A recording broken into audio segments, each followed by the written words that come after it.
And here we are, life on the light side. So glad you came to join me. Come on over, have a seat. I'm pushing this back a little bit because it was a little too close for comfort. There we go. All right, how you doing today? I hope you're doing pretty good. I am. We've had some good news today, and that the COVID relief bill has just passed. And if you are watching this and it's 10 years from now, you have no idea probably what that means. Why is it we always skin in under the line, because in just 3 days, the unemployment uh, uh, extra money was going to go away, and but we always just seem to, if we make it, it's right under the line. But who cares? We made it. And that's a good thing. It doesn't affect me, but it affects others. And when I've got that on mind, I wanted to just kind of plant a seed in your mind. Not everybody is hurting. You want to make sure you're comfortable. And if you are going to receive a check, not everybody is, but if you are going to receive a check and you don't need it, I would like to encourage you to put half into a cushion account. When you're comfortable, you should already have that going anyway. But also to share some of it with others. And I always recommend Charity Navigator. So if you're not having it really financially tough, but you do receive a check, I would like to encourage you to share it generously with someone who needs. There's a unity affirmation that I love. It says, I am rich, rich, rich. I have plenty, plenty, plenty. Plenty to spend, plenty to share, plenty to save, and plenty to spare. I am rich, rich, rich. I have plenty, plenty, plenty. And I'm affirming that for you. And I'm going to tell you something. Nothing, but nothing makes you feel richer than sharing what you've got with someone else. Try it. You never thought of it. Try it. And so I would recommend, Feeding America, or a homeless organization, or if you know someone personally who's really having a hard time of it, share. Buy a bunch of stuff and give it to the food bank. Let's help each other. That's how it works. For example, if you fell down and scraped your knee. Oh gosh, I don't want to do that ever again. I was very good at it as a child and did a bit of it as a grown up as well. I don't like it when that happens. But that aside, let's say you fell down and skinned your knee. Your nervous system would get the message to your brain, and your brain would send out all kinds of help, the white corpuscles and red corpuscles and all the kinds of things that would get in there and help that knee heal. That's the way we should be. Now, the once that message goes from the nerves to the brain, and the brain sends out the thing, it's not saying, I go, how much is that knee going to need to heal? It just sends it, okay? Just sends it. So if you are getting an American, what do they call it? American Rescue Plan check, um, do something good with it, okay? And some people are saying, well, people are not going to spend it, they're just going to invest in it. Did you know? I heard the other day that 1 in 7 families, and I'm going to use the straight out language that they're not using anymore, is hungry, that there's really not enough food. Someone said to me the other day, man, I saw those long lines for the food. There can't be that many people that are, what do they call it? I forgot, it's food challenged or some kind of word that doesn't make it sound like freaking hungry, you know, uh, or starving or not being fed. So anyway, what it said is 1 in 7 families is food insecure. 1 in 7 families in the United States. Okay. Can I repeat or put in the comments in your unity statement again? I will look at it. I'll look at the notes after, Cheryl, and I will put that affirmation in so you will be able to find it. And just once more to get it sunk into your head, I am rich, rich, rich. I have plenty, plenty, plenty. Plenty to spend, plenty to spare, plenty to save, plenty to share. I am rich, rich, rich. I have plenty, plenty, plenty. Even you will find that if you live in this sense of freely giving, that when your rich, rich, rich, plenty, plenty, plenty isn't manifesting at the moment, spirit will provide. You probably won't find a check in the mail, but you might find something you really don't need that you can sell, or you'll probably find an opportunity to do some side work and get a little money. God does not help us by just surprising us with a check in our mailbox. Not that that's not possible, because it is possible. you know, uh, you have to look out for that postmark, postmark from heaven. Just be open to receive, because I truly believe the more we share, the more we receive. And a part of it is because our consciousness does change. We feel rich because we're acting rich. It doesn't need a flippin' designer tag on it. No, no. Okay, well, let's hop off that bandwagon, because I haven't even gotten started. If this is your first time here, hope you have a great time, and know that you can go to YouTube and look up Life on the Light Side, Lite side, Alicia Leslie, and ta-da! You'll see all the videos we've done. Who knows what wonderful things you'll learn, or maybe get a laugh, or maybe go, this person's crazy. That's okay. Join the club. So we start. Oh, and do feel free to comment, ask questions. I may not be able to get to them right away. I may not even see them right away, but I go back and look at them after I'm done. So there we go. All righty, then we are starting with the National Day calendar. And today is Oh Phooey. I know what I'm going to have to look something up while we're doing this, because I'm going to give you a little quiz. And you probably cannot even come close to it, but you probably have someone you would love to run this by, especially if you've got kids that are in their 40s, 50s, because it's a great little thing you can play with them. So, anyway, today is National Mario Day. You know who Mario is? Nintendo, Mario.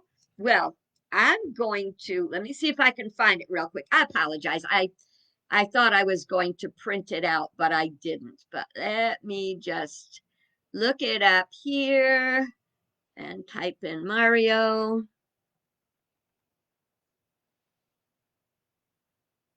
Oh, and it says no match. Don't do that to me. I'll look in my quick access, because I was just there.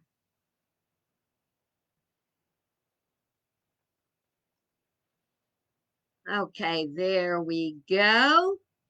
Okay, so what I did, because my kids were such Nintendo fans, I made up a quiz from the information from the National Day calendar, and I'm going to send it to them.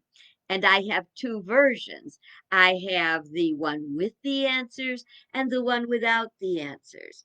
So they're going to get the ones without the answers. Then I'll send them with the answers. So just see if you can answer any of these. I'm not going to give you a lot of time, because we've got other things that we want to attend to today. We're going to have such a busy day, having fun, relaxing. Okay, so what year did the character, now called Mario, make his debut? When did he appear on the scene? Now, the answer to that, you know what? Yeah, okay. The answer to that is 1981. Now, my kids were just 12, 13 in that area, 11. Okay, so what game did he originate from? Now, people probably only know the Mario they watch. I don't even know what the game is called, but anyway, he came from a game called, you know, Donkey Kong. If you're typing in answers, just know I can't see them because I'm looking at the quiz. I'm going to see if I can kind of sort of shrink this a little. That didn't help. Let me see if I can get you in the picture too. Now this is not working. There we go. Nope, that did not work. Okay, so there you are. Where's the quiz? Okay, all right. I can't do it both, so I got to go back to the quiz. Okay, so all right. So the game that he originated from was Donkey Kong, and what was his original name? And it wasn't Mario. Now you'd have to have been a kid then, or uh, have kids that were older then and would know this. But his original name was Jumpman. And what was his job as Jumpman? See, if you were with Nintendo right from the beginning, you probably would know this right away. He was a carpenter. Okay. Was his character, Jumpman, a good guy or a bad guy?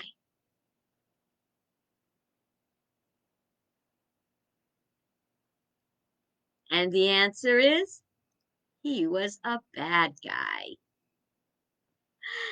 And then we ask, what major thing happened to him in 1983?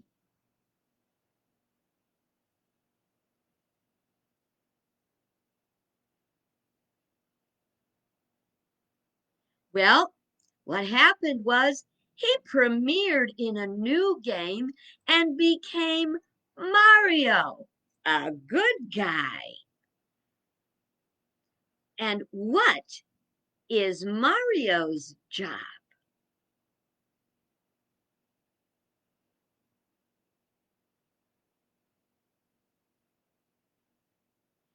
Mario's job, and know that I can't see the answer. So if you're putting them in, good on you. I'm going to look at it later and see who knew. But his new job is a plumber. And aside from being a plumber, what did he and his brother Luigi do? What good thing did they do?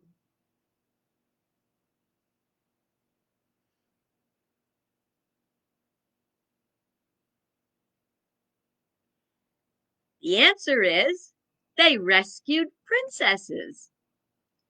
And naturally, the next question is, what were the princesses' names?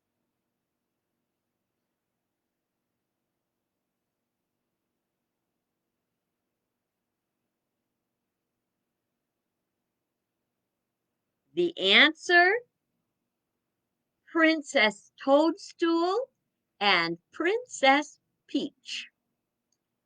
I never heard of Princess Toadstool, but I did hear of Princess Peach. Okay, and what is Mario and Luigi's last name? Kind of a trick one.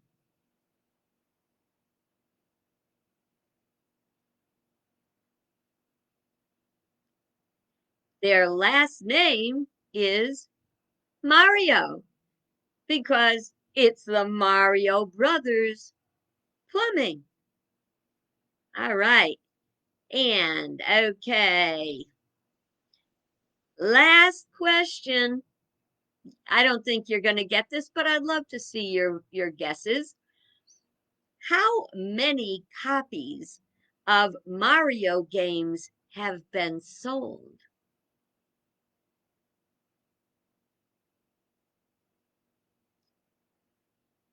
And the answer is more than 210 million. Now, actually, I thought it would have been more, especially because it's been around all these many years. All right, there, I'm back. And let me just see. We got Anna saying Mario Brothers. That was earlier on. Let's see. 1981. Cheryl, you got that? Okay. And oh, you graduated high school then. Did you play the game? And Cheryl says Donkey King. Yeah, then she corrected Donkey Kong. You did good. Hmm. Carpenter, not plumber. Yeah, he was a carpenter first when he was Jumpman, then he became a plumber. And he was a bad guy. And Anna, you got plumber, but I didn't know if that came up before or after. And he was a bad guy, and then he became a plumber. Plumber, plumber, plumber. They tried to rescue the princess. You are right on that. And you got Princess Peach. Anna didn't remember. Yeah, Toad something. That was Toadstool. And you were close. And yes, you got the last name, Mario Mario, yeah. And a lot of games sold. And my son is a big fan, so I know something. And 330 million, that was, you were just 100 million off, Anna. Wasn't that fun? So if you let me know if you want me to post that underneath um without the answers. You know the answers now. Okay, maybe you want to, tease your kids with it or whatever. So we got quite a run out of Mario, and we're halfway through our time already. We got so much to do. Okay, it is National Blueberry Popover Day. God, I love popovers, but I didn't have any blueberries.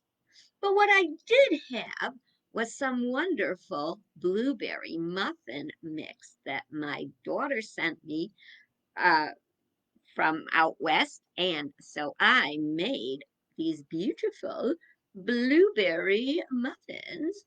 And that's what I'm going to have instead of cheese and crackers with my afternoon snack. Pretty excited about that. Um, Okay, and it is National Pack Your Lunch Day. Now, I know it's after lunch, but you know what? You're not locked into a day on that. The importance is that we pack our lunch. And you know because you've been listening to me about all the stuff I've been making. I've been pre-packing our lunches for during the summer. But we also get things like stuff to make cheese sandwiches or phony chicken salad sandwiches or whatever. So packing your lunch is much healthier and it's much cheaper. Now, in the restaurant industry, you may not be aware of it, but in a typical restaurant setting, the price that you pay for what you get is three times what it costs to buy the food, because they have to pay for their staff and they have to pay for their facility and they have to have a profit so they can continue to provide service. So when you pack your own lunch, you are big time saving money. And chances are you're eating healthier and there's not all the waste that goes from grabbing things at the store last minute, and there's bags and there's plastic silverware and all that stuff. So okay, and I thought, what a thought to pack your lunch and go outside and eat it, because tomorrow is even going to be more beautiful than today. It is National Registered Dietitian Nutritionist Day. It's nice that there's someone that does that, because you may not know this, but at one time I was studying different things about nutrition, and they said that the average doctor gets like 6 class hours on diet and nutrition. Now, that was, mind you, that was over 50 years ago, 60 years ago, but they may have improved it now. But back then, nutrition was really not a big part of the medical program. If you're in a medical program, you may know whether or not that is true today. And as a chef, I went to cooking school, and honestly, nutrition never came up. Never came up. Balanced diet, nope. What came up was we always made a meal with vegetable, protein and starch. That was just the way that we were taught. That's what a meal is. We didn't spend a lot of time on the food pyramid or anything. Maybe a few hours, but it was nothing to the degree that would really help. Okay. So let's see. It is also getting down to the bottom. And I'm going to have to cut this one short because we got to get to our other stuff for today. It is National Women's and Girls HIV AIDS Day Awareness Day. And a lot of people, even after all these decades, still don't get it that HIV/AIDS is not just a gay disease. It is not just a guy disease. It is a disease. Okay. And if you want to look up more about this day, you can go to www.womenshealth.gov and you can find out more information. Wow, that was a very busy. I'm just going to check here. Okay, we're good on comments. Okay, so today, I've been kind of like breaking up the days to having kind of like topics because I thought that'd be a lot of fun and we'd kind of know what we were looking forward to that day. Well, today we're on the Simplify Day. I figure a little something every week to think about regarding simplifying our lives would be good. So I made a decision. And the decision I made was that I want to reduce my bookcase from 2 to 1. Okay. And I really had to look at that. And I got to tell you something. That is going to be a way bigger project than I ever thought it was going to be. And as you know, I offered books for a while, see if anybody wanted these books. And nobody was like jumping over the moon to say, oh, I want that book. So I kind of put that on hold. And my plan is when we get into camping season, we're probably going to set up like not a tag sale thing, a giveaway table. Because after we did the inventory, we found some stuff we just want to release it to the universe and know that God is going to provide new stuff. People don't want to go into the camp store and look at the same old stuff all the time. Oh, heads up, okay? If you camp here at Grandview, we just received some beautiful handmade birdhouses. They are quaint and cute. And Diane, my jazzercise master, um, her dad makes them. And we're also going to have some kind of quilty thing that her niece makes. So we do a lot of consignment things at the store. So we keep them turning around. So when you come to the camp store, it's not like going to a typical camp store. It's kind of like we got the things you may need for your camping, and then we've got stuff that you can't get just anywhere. A lot of it is very individual. So, okay, so heads up on that. So back to my books. I'll probably, if they do a giveaway table, I'll probably put a bunch of them out. I may put a bunch of them out in the camp store anyway, because there's a lot of them I've read, a lot of them I know I can get online, and a lot of them uh, I just will never read.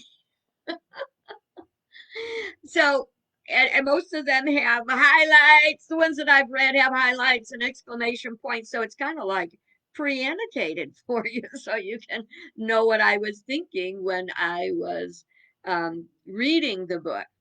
So good stuff.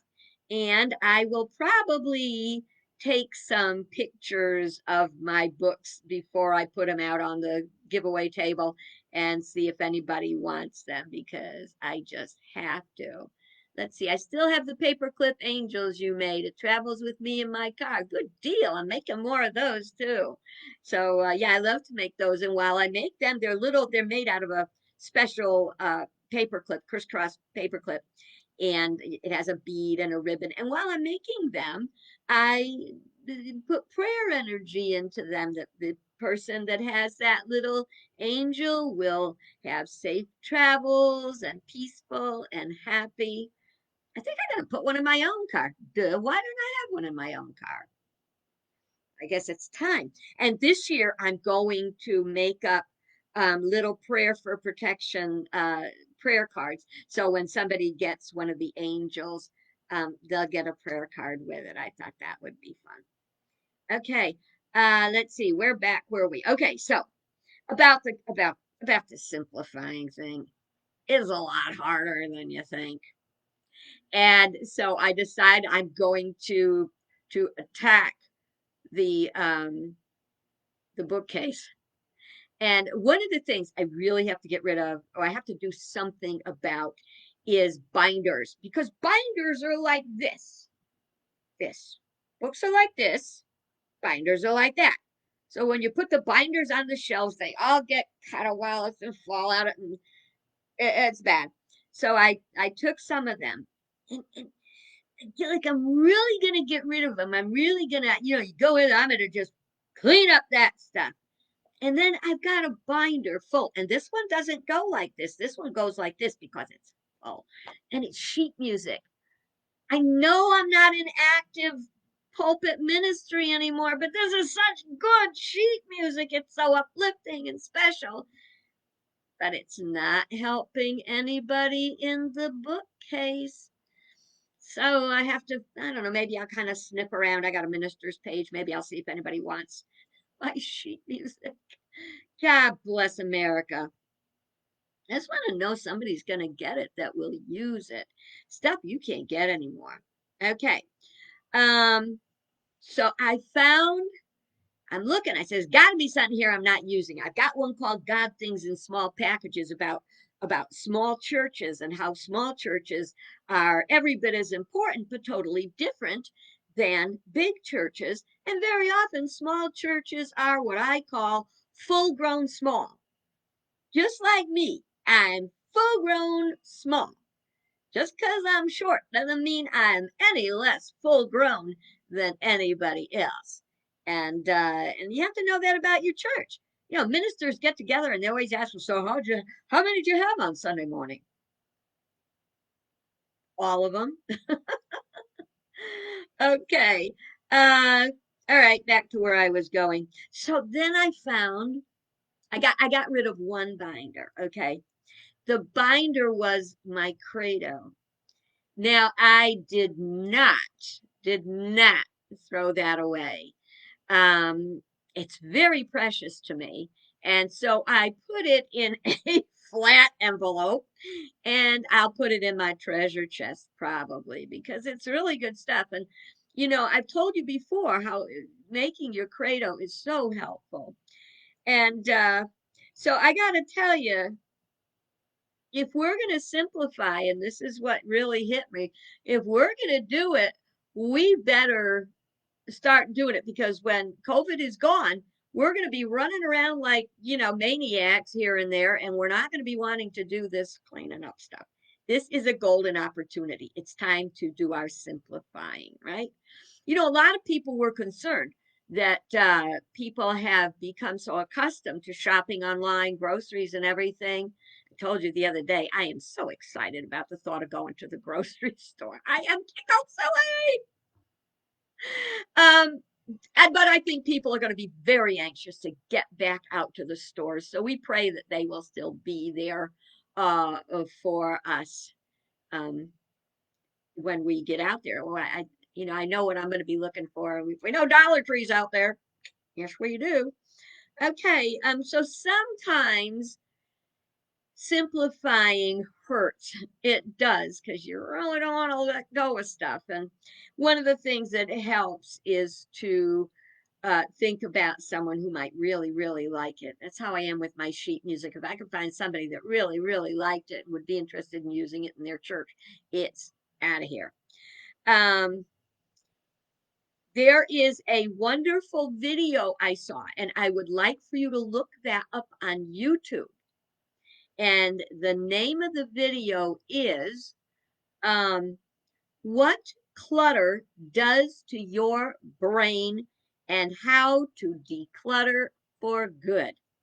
I watched that this morning, and it was really, really good. The lady who wrote it, her name is Tracy. Well, she wrote a book about it, but the lady who was in the video is called Tracy McGovern. I understand she has a Facebook page also and a website. So, yeah, so if you want to learn about simplifying there, it is a really good help. I recommend it. I have to listen to it again because I didn't get it all, because I was doing other stuff while I was watching, because that's how I operate. And that one of the things she pointed out that really, really struck me was when you're done with something, put it away. How often do we just kind of set it aside? Big difference between set it aside and put it away. And if you spend a lot of time having to hunt stuff down in your house, chances are you didn't put it away. I may be looking like I'm talking to you, but I'm really talking to me, because that's something I really have to. I do pretty good, and I'm doing better every day. Oh, and you know what? In the video, she mentioned my cardinal rule: never go to bed at night with dishes in the sink. Yes, yes, yes. So I had one up there, and she talks about the importance of keeping things clear and easy, and that it is more peaceful in your brain. So I highly, highly recommend that. And she also wrote a book called Making Space Clutter Free. I wonder now if she was the one that actually said that dirty sink thing that I picked up like 15 years ago, and it stuck.